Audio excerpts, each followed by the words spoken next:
Hello everyone, welcome to my channel acquire zone. आज मैं आपको सर्कुलेटरी सिस्टम के बारे में बताऊंगी। तो सर्कुलेटरी सिस्टम पहले होता क्या है? सर्कुलेटरी सिस्टम मतलब परिसंचरण तंत्र। परिसंचरण तंत्र में जैसे मान लीजिए न्यूट्रिएंट का परिसंचरण तंत्र, या फिर कहें कि कोई भी वेस्ट मटेरियल का परिसंचरण तंत्र, या ब्लड का सर्कुलेशन। ठीक है, ये सब का सर्कुलेशन किसके थ्रू होता है? इसी सर्कुलेटरी सिस्टम में। तो बात करते हैं सर्कुलेटरी सिस्टम में। अब देखिए, सर्कुलेटरी सिस्टम को और क्या बोलते हैं? सर्कुलेटरी सिस्टम को ही बोलते हैं कार्डियोवैस्कुलर सिस्टम। क्या बोलते हैं? Cardiovascular system. तो कार्डियो का मतलब होता है, अगर बात करें इस कार्डियो का, तो सिर्फ कार्डियो का मतलब क्या होता है? हार्ट। क्या होगा? हार्ट। और वैस्कुलर का मतलब होता है वेसल्स। वेसल्स, ठीक है। तो क्या हो जाएगा? कार्डियोवैस्कुलर सिस्टम का मतलब हार्ट और वेसल सिस्टम। ठीक है, तो यही मिलकर होते हैं क्या? हमारे सर्कुलेटरी सिस्टम। और इस वेसल्स में 3 पार्ट्स आते हैं। इस वेसल्स में भी 3 पार्ट्स आते हैं। एक आपका होता है आर्टरीज, वेन्स, और एक आपका आता है कैपिलरीज। ठीक है। तो क्या क्या आएगा? तो जो आपका सर्कुलेटरी सिस्टम है, इस सर्कुलेटरी सिस्टम में कौन कौन से पार्ट पाए जाते हैं? हार्ट और वेसल्स। और वेसल्स भी अगेन 3 पार्ट में डिवाइड होता है। किसमें? आर्टरीज में, वेन्स में और कैपिलरीज में। तो अब वेस्कुलर सर्कुलेटरी सिस्टम है क्या? तो देख लीजिए, जैसे कि क्या लिखा हुआ है? A process in which blood pump through heart and send to whole body known as circulatory system. मतलब बात करें अगर सर्कुलेटरी सिस्टम की, तो उसमें क्या होगा? ऐसा प्रोसेस जिसमें क्या किया जाता है? ब्लड को क्या किया जाता है? पंप किया जाता है। और उसको क्या किया जाएगा? किसके द्वारा? हार्ट के द्वारा, हमारे हृदय के द्वारा। ठीक है। और वो क्या किया जाएगा? पूरे बॉडी में उसको सर्कुलेट किया जाएगा, यानी पूरे बॉडी में उसका परिसंचरण कराया जाएगा, ट्रांसपोर्टेशन कराया जाएगा उसी को। और जिस सिस्टम के थ्रू होता है उसी को बोलते हैं सर्कुलेटरी सिस्टम। मतलब ऐसी प्रक्रिया जिसमें हृदय के द्वारा रक्त को शरीर के संपूर्ण भागों में भेजा जाता है, रक्त परिसंचरण तंत्र कहलाता है। अब देखिए, ये तो हो गई बात किसकी? सर्कुलेटरी सिस्टम की। अब इसमें देखिए, in this process pure blood send to all tissue. ठीक है, मतलब प्योर ब्लड क्या करेंगे? पूरे बॉडी में, मतलब पूरे टिश्यू को क्या करेंगे? सेंड करते हैं। And impure blood send to the heart. और फिर से अगेन इसमें क्या करेंगे? हार्ट में इम्प्योर ब्लड को सेंड कर देंगे। तो देखिए, हार्ट के वैसे 4 चैम्बर होते हैं।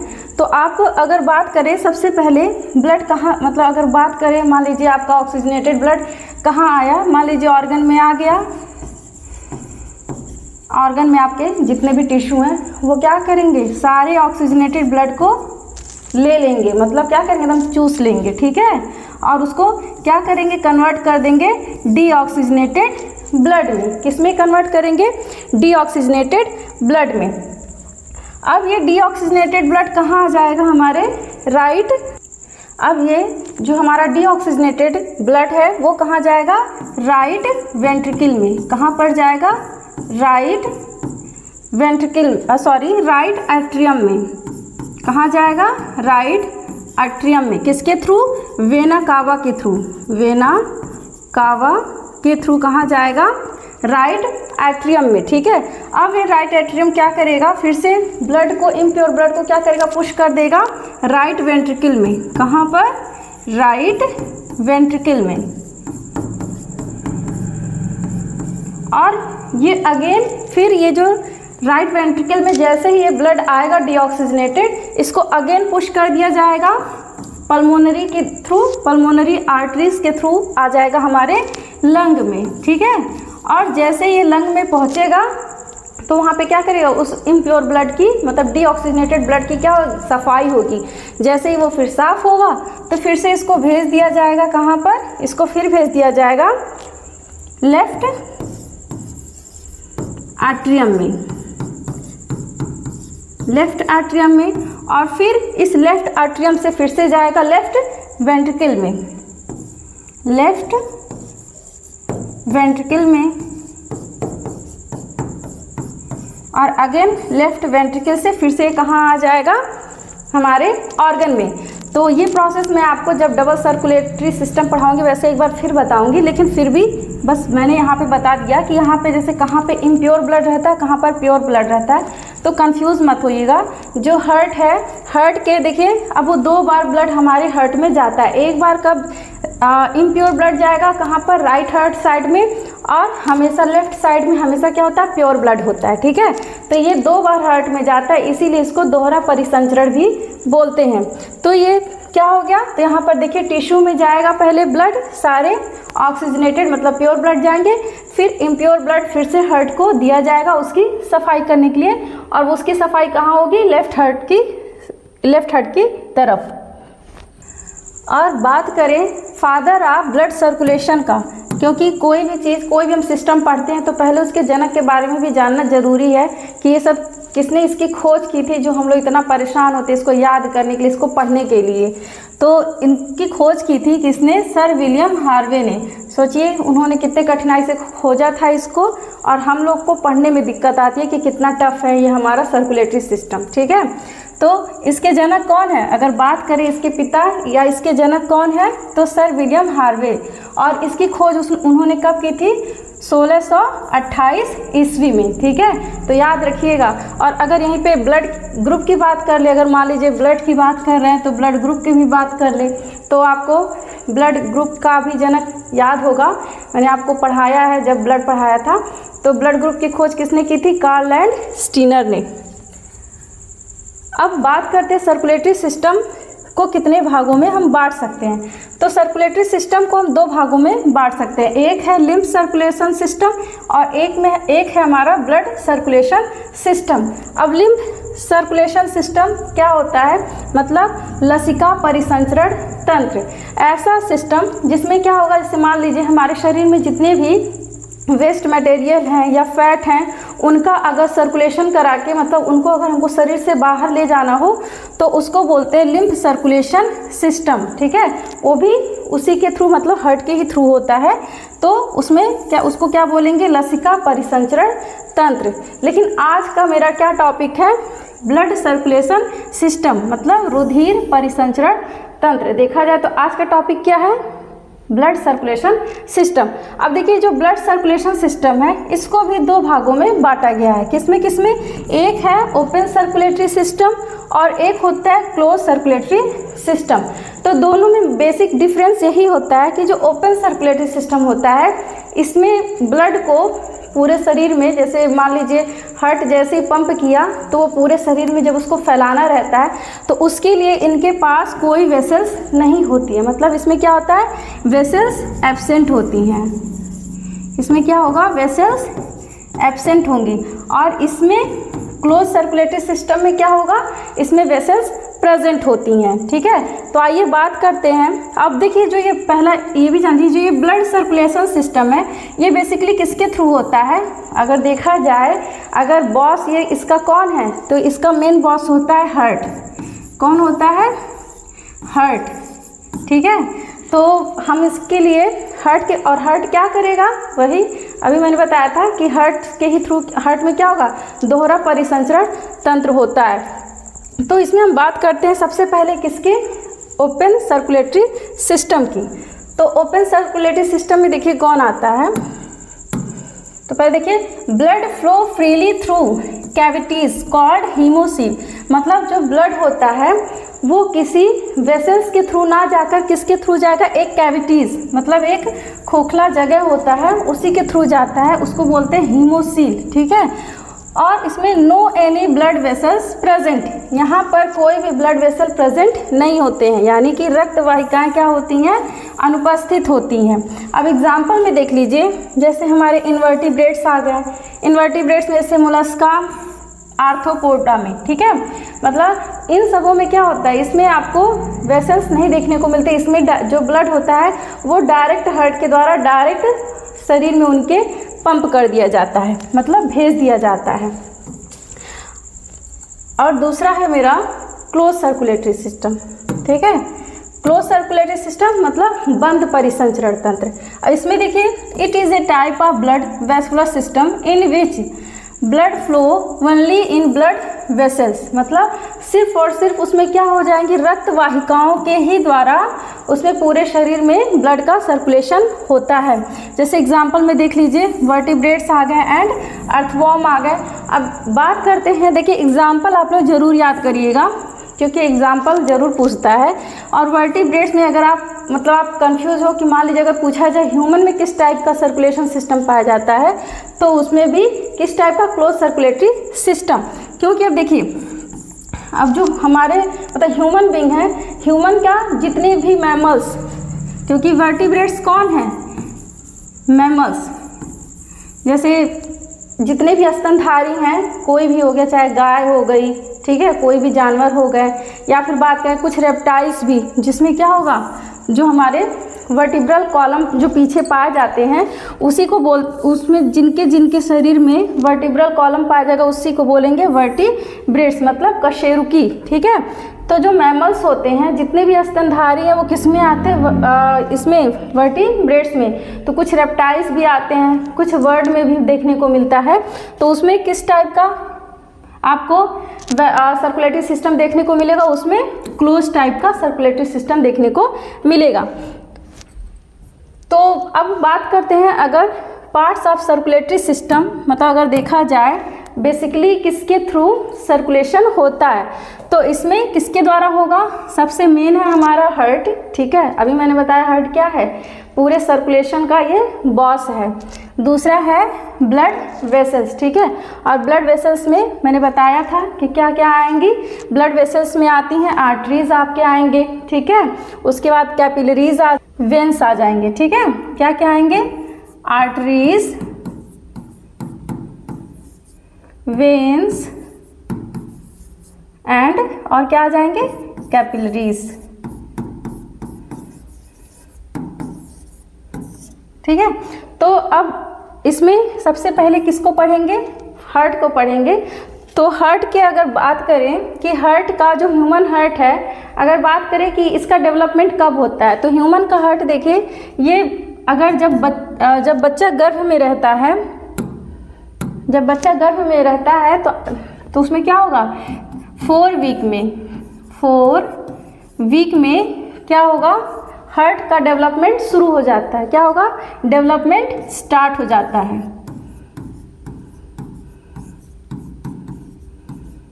और 8 वीक तक आते आते 8 वीक में क्या होगा, ये पूरी तरह से डेवलप हो जाता है। मतलब 8 वीक में पूरा क्या हो जाएगा, डेवलप हो जाएगा। तो 4 वीक में क्या होगा, हार्ट का डेवलपमेंट शुरू हो जाता है। आपने सुना होगा कि जैसे 4 महीने का जब कोई लेडीज़ प्रेग्नेंट होती है तो 4 महीने बाद उनमें क्या होता है, हार्ट बीट सुनने को मिलता है। और 8 वीक में हार्ट का जो है पूरी तरह से डेवलपमेंट हो जाता है।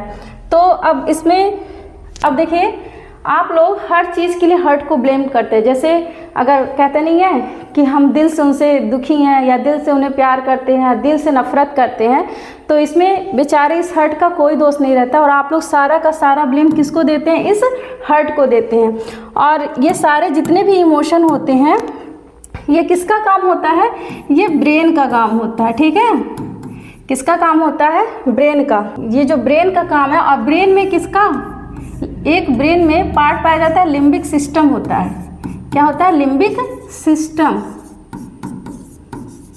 ये जितने भी इमोशन है, ये सारा खेल किसका होता है, लिम्बिक सिस्टम का। मतलब जितने भी इमोशन हैं, चाहे आप दुखी हो, चाहे दिल से दुखी हो, चाहे दिल से प्यार करें, चाहे दिल से गुस्सा करें, कुछ भी करें, ये चाहे आपका दिल टूटे, वो सबका काम दिल नहीं टूटता है। क्या होता है, बस उसमें सब कुछ ये ब्रेन ही करता है। और उस ब्रेन का कौन सा पार्ट जो है रिस्पॉन्सिबल होता है, लिम्बिक सिस्टम। तो इसमें हार्ट की बात करें तो हार्ट क्या है, अ मस्कुलर ऑर्गन सिचुएटेड मेडिस्टिनम, ठीक है। कभी कभी मान लीजिए हार्ट का पोजीशन पूछ लिया जाता है, तो बहुत लोगों को लगता है कि हमारा जो हार्ट है, आप लोग कहते होंगे लेफ्ट साइड में, देखते होंगे कहते हैं लेफ्ट साइड में है, लेफ्ट साइड में है, क्योंकि आपको लगता है कि वहीं पे धड़कता है, पर ऐसा नहीं है। जो ये हार्ट होता है वो हमारे जो लंग होते हैं दोनों, उनके बीच में क्या होता है, प्रेजेंट होता है, और बीच में प्रेजेंट होता है, लेकिन उनका झुकाव थोड़ा सा लेफ्ट साइड में होता है। तो याद रखिएगा वो कहाँ पे पाया जाता है, मेडिस्टेनियम, मतलब अगर उनका एग्जैक्ट पोजीशन पूछा जाए। और मेडिस्टेनियम का मतलब होता है कि प्लेस बिटवीन, कहाँ पे, बिटवीन स्टर्नम एंड वर्टिब्रेट्स, और किसके बीच में, लंग्स के बीच में प्रेजेंट होता है। कहाँ कहाँ पर, स्टर्नम, वर्टिब्रेट्स और लंग्स के बीच में। तो जो हमारा ये स्टर्नम कहाँ पे, यहाँ पे बीच में ही प्रेजेंट होता है। तो एकदम मतलब दोनों लंग जो होते हैं, लंग के जस्ट बीच में क्या प्रेजेंट होता है, हमारा हार्ट प्रेजेंट होता है। और उनका झुकाव याद रखिए, बस उनका झुकाव जो होता है लेफ्ट साइड में होता है। अब बात करें वेट की, कि हार्ट का कितना वेट होता है, मतलब हृदय का भार कितना होता है या हृदय का वजन कितना होता है। तो मेल का जो होता है, मेल का कितना होगा, 300 ग्राम होता है, ठीक है, याद रखिएगा। मेल का जो वजन होता है हार्ट का वो कितना होता है, 300 ग्राम, और फीमेल का यानी महिला का कितना होगा, 250 ग्राम।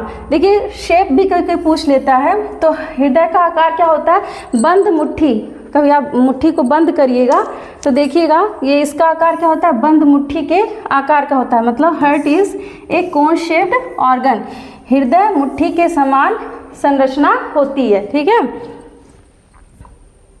अब स्ट्रक्चर ऑफ हार्ट की बात करें तो स्ट्रक्चर ऑफ हार्ट, इसमें देखिए इनके 2 टाइप्स, मतलब अगर इनका एनाटॉमी या फिजियोलॉजी देखा जाए तो उसके अकॉर्डिंग हम इनको 2 पार्ट में बांट सकते हैं। एक है एक्सटर्नल स्ट्रक्चर, मतलब बाहरी संरचना, बाहर से देखने में कैसे हैं, और दूसरा है आंतरिक संरचना या इंटरनल स्ट्रक्चर, मतलब बाहर से देखने में कैसे हैं। स्ट्रक्चर, आर कट गया है, सॉरी। तो इसमें अब बात करें अगर बाहरी संरचना की, तो ये किससे किससे मिलकर बने होते हैं, पेरिकार्डियम, ठीक है, ये सबसे आउटर मोस्ट, मतलब सबसे बाहरी लेयर होते हैं। दूसरा है मायोकार्डियम, तीसरा है एंडोकार्डियम, जो ये मायोकार्डियम मिडिल पार्ट है और एंडोकार्डियम सबसे लोएस्ट, मतलब सबसे इनर मोस्ट लेयर है।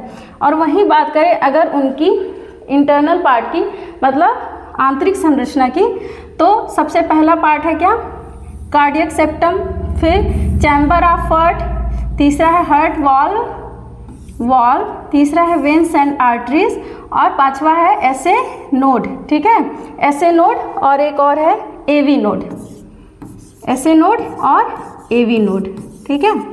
तो आज हम बस आपको बात करेंगे बाहरी संरचना के बारे में, बाकी आंतरिक संरचना और प्लस जो हार्ट का जो उनका फंक्शन है, ठीक है, और जो इसकी जो भी साइकिल हैं वो कैसे चलती हैं, तो वो सब हम आपको अगले पार्ट में, मतलब सेकंड पार्ट में उसको कंप्लीट कराऊंगी। और इसमें आज मैं आपको सिर्फ क्या बताऊंगी, एक्सटर्नल स्ट्रक्चर। तो चलते हैं इसमें फर्स्ट स्ट्रक्चर की बात, मतलब पहले पार्ट के तरफ। इसमें इनका पहला भाग क्या है, पेरिकार्डियम। तो अब बात करें अगर पेरिकार्डियम की, तो ये क्या होते हैं, पेरिकार्डियम क्या है, this is outer most layer of heart. अभी मैंने बताया कि सबसे आउटर मोस्ट मतलब हृदय का सबसे बाहरी लेयर होता है, बाहरी परत होता है। It provide more stretching to the heart and provide protection, मतलब अगर हार्ट में जो भी खिंचाव होता है ये उससे बचाता है, यानी उसको खिंचाव प्रदान, मतलब कहे एक बात तो इलास्टिसिटी भी देता है और उसकी सुरक्षा भी करता है। जो भी बाहरी आघात हैं वो उनसे क्या करेगा, उनको प्रोटेक्शन देगा, हार्ट को सुरक्षा देगा। दूसरा है myocardium. Myocardium this is middle layer of heart which composed of cardiac muscles. तो यह परत क्या है, एम फॉर मिडिल समझ लीजिएगा। तो मायो मतलब ये बीच में उपस्थित रहता है एवं ये किससे मिलकर बना होता है, कार्डियक पेशियों की बनी होती है, ठीक है। तो जो कार्डियक मांसपेशियाँ कैसी होती हैं, एक प्रकार की अनैच्छिक मांसपेशियाँ, ठीक है। अनैच्छिक मतलब इनवॉलेंट्री मसल, मतलब जो हमारे, क्योंकि देखिए मांसपेशियाँ 2 तरह की होती है, एक होती हैं ऐच्छिक और एक होती हैं अनैच्छिक। ऐच्छिक का मतलब अगर मेरा मन करे तो हम हाथ को मूव कर सकते हैं, ठीक है, बोल सकते हैं कुछ भी, ये हमारी इच्छा से अनुसार हो रहा है। लेकिन अगर हमको छींक आ रही है, ठीक है, उसके बाद जो हमारा जो हार्ट है उसमें जो पंप हो रहा है, ये सब क्या है, एक तरह से अनैच्छिक है। हम चाहे इच्छा मेरी हो या ना हो तब भी वो फंक्शन करेंगे। खांसी आती है, ये सब क्या है, हमारी इच्छा से थोड़ी होती है, ठीक है। तो इसी टाइप की मांसपेशियों को बोलते हैं अनैच्छिक मांसपेशियाँ, और ऐच्छिक मतलब जो हमारी इच्छा से काम करें। फिर है this layer responsible for pumping of heart, मतलब ये जो हमारे हार्ट जो पंप करते हैं बेसिकली ये उनके लिए क्या होते हैं, रिस्पॉन्सिबल होते हैं। इन्हीं के द्वारा हार्ट में क्या होगा, पंप होता है ब्लड का। तो किसके, अगर पूछे कि किसके थ्रू हो जाएगा, तो मायोकार्डियम के द्वारा। और लास्ट अगर एक्सटर्नल पार्ट की बात करें तो इसमें तीसरा पार्ट है एंडोकार्डियम, मतलब तीसरा लेयर क्या है, एंडोकार्डियम। तो this is inner most layer of heart, ये क्या है, सबसे इनर मोस्ट मतलब सबसे आंतरिक पार्ट है। जैसे मान लीजिए अगर हम लेयर की बात कर लें तो ये हमारा क्या था, पेरिकार्डियम, और इसके बाद मायोकार्डियम,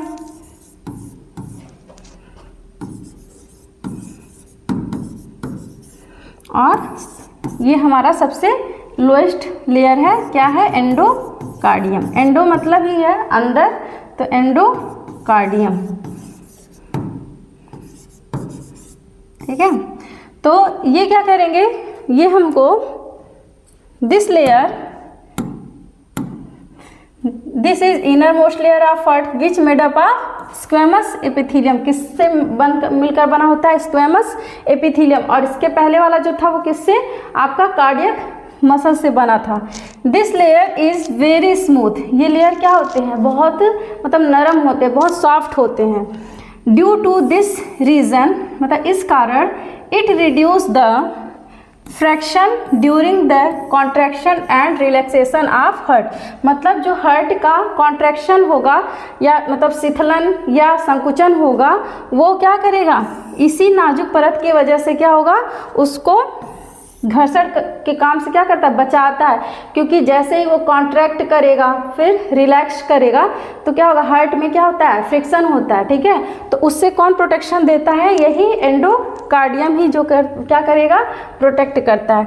तो ये बात थी एक्सटर्नल पार्ट की। बाकी मैं आपको कल इंटरनल पार्ट और उनके जो भी हार्ट के जो फंक्शन है, हार्ट से रिलेटेड जितने भी बाकी जो क्वेश्चन बनते हैं उसको मैं अगले पार्ट में कवर कराऊंगी। आप वीडियो को लाइक शेयर सब्सक्राइब करना ना भूलें। Thank you.